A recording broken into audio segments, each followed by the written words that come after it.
more direct now. Why is female representation important in politics? Because some may need to understand why we emphasize this. Okay, I'm gonna.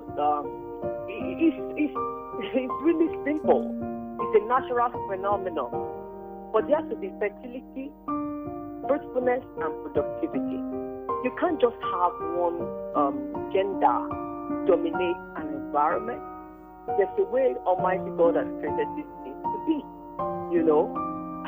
For you to be fertile, for you to be even if you are fertile, for you to be fruitful, and for you to have a capacity of production, the two genders must come together in an environment. And I always say, for a nation to be fully developed, for a nation to be built to a nation that is, fertile, fruitful, and productive, it starts from the family unit.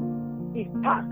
Anything you see out there in the society, anything you see out there in the leadership forum, everything started from the home. The sort of people that are out there, ruling over us, and the ideas and the vision they are propagating, and how their characters manifest and affect us as a people, everything started on how they were produced from the family unit, from the home. So you see, these are natural phenomena that must not be ignored. And again, a woman has an emotional intelligence to contribute to the culture and the development of the nation that must not be ignored. It must not be ignored. Why we must not ignore this? I want you to probably clear the air for some people who have actually argued, Dr. Elishama, some people have argued that we've had some women who probably have given you some kind of bad name in terms of what they've done in the past.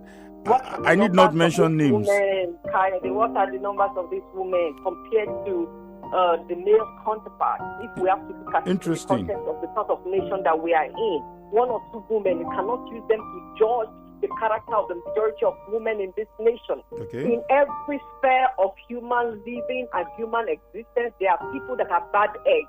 You cannot use them. Yes, I actually wanted you to clear that when you say women, we need to also weed the kind of women that should be in public. Why we must open our eyes this time around to investigate and to authenticate the sort of leadership in the gender, ratio, or the sort of people we are bringing aboard, whether male or female, to ascertain their character, their pedigree, their background, and what is their input even before they began to vie for such offices. I want us to explore. I want us to explore so many angles. I know you have so much to say, and I'm used to the fact that time is never enough, especially when I'm interviewing you. But in some quarters, there is a general perception that some political parties do not encourage the election process of women seeking elective political positions. You've heard talks like, why don't you reduce the nomination form for a woman?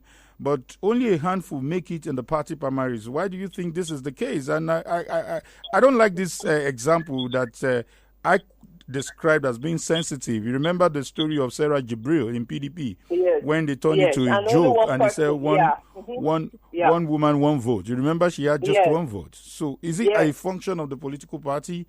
Or it's a function of the sort of society we are in. We are a sort of patriarchal society. We believe in the strong headship of men in our society, that they have the power of authority, but that should not be so. We can see where it has led us to as a nation. We can see what is happening in our nation is practically crumbling. We cannot deny that fact. We cannot shut our eyes to the issues that we're presently facing. And again, women have not been encouraged because they do not have the financial capacity to be able to run for most offices. And, because of the society that we are in, because it is gender-based authoritarian society, like male-dominated, so it is very difficult for people to want to support women. And again, because the terrain of politics in our climate is really dangerous, there's a lot of violence in that terrain.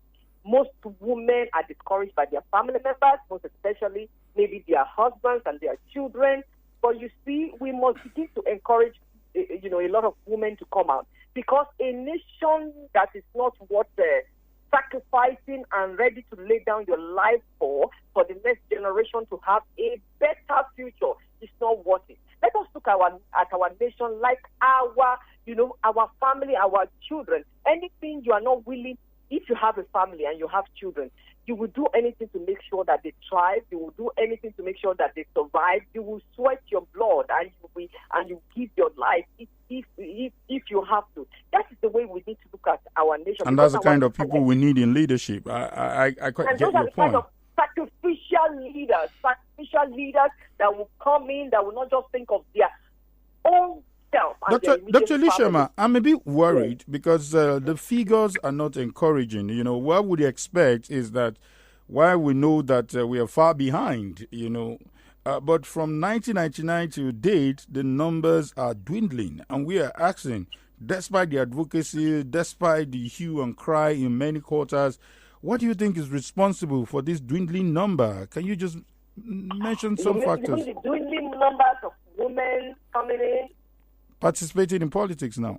Yeah, found that because our society, it's a male-oriented, authoritarian society.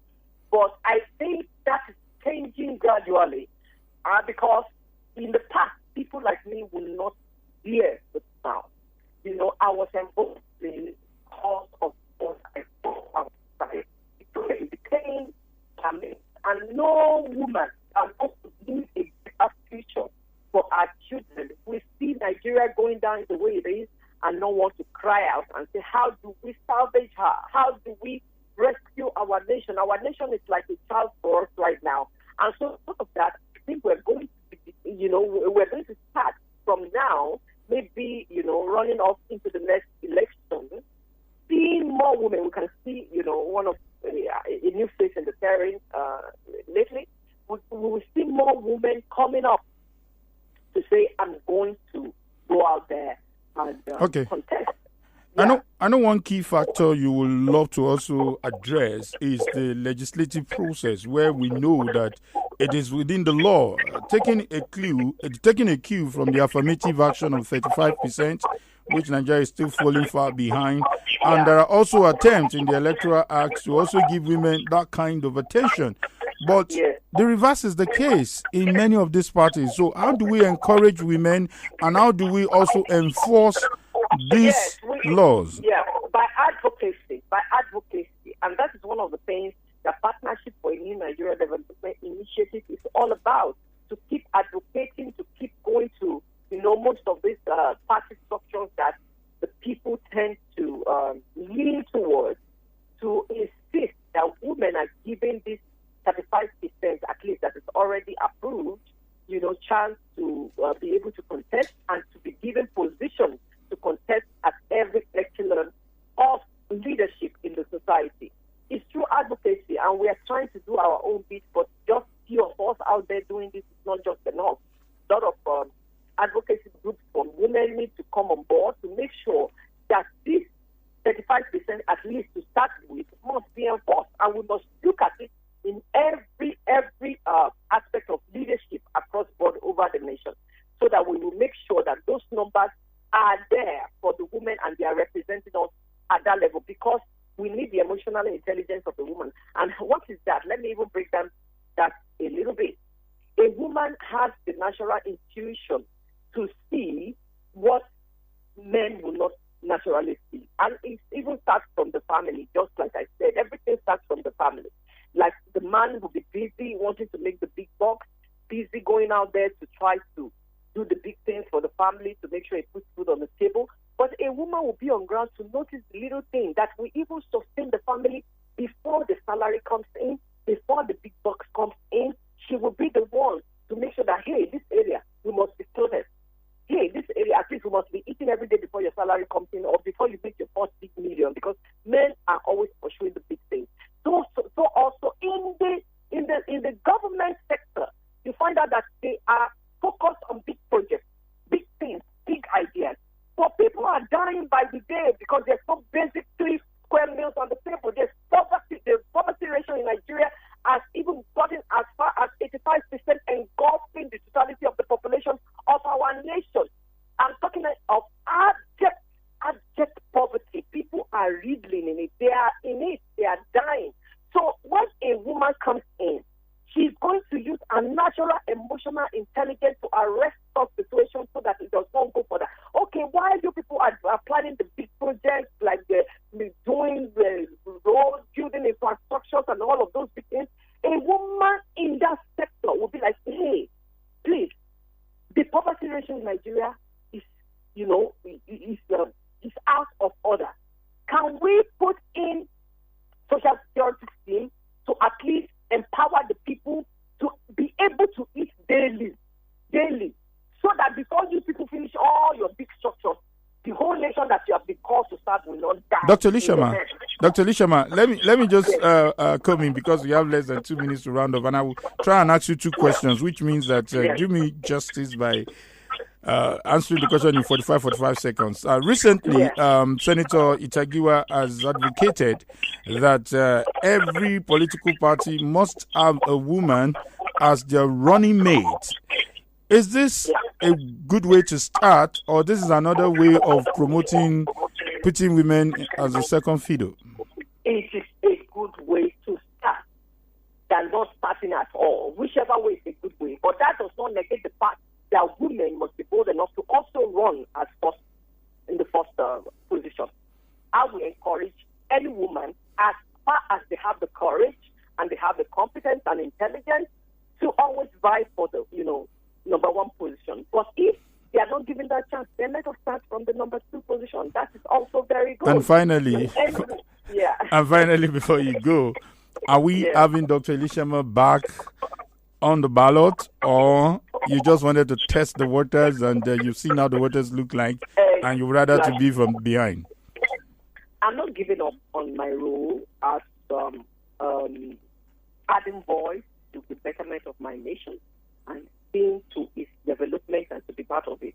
I cannot answer that yet because you must remember I operate in the social spiritual sphere, and everything I do by the leading of the Holy Spirit. Interesting. So I have tested the waters. I'm waiting on what my God will tell me to do next. Oh, this is a good way to let our listeners know that we have been speaking with Apostle Dr. Elishama Ide. So when they hear the Holy Spirit, they should know where you're coming from.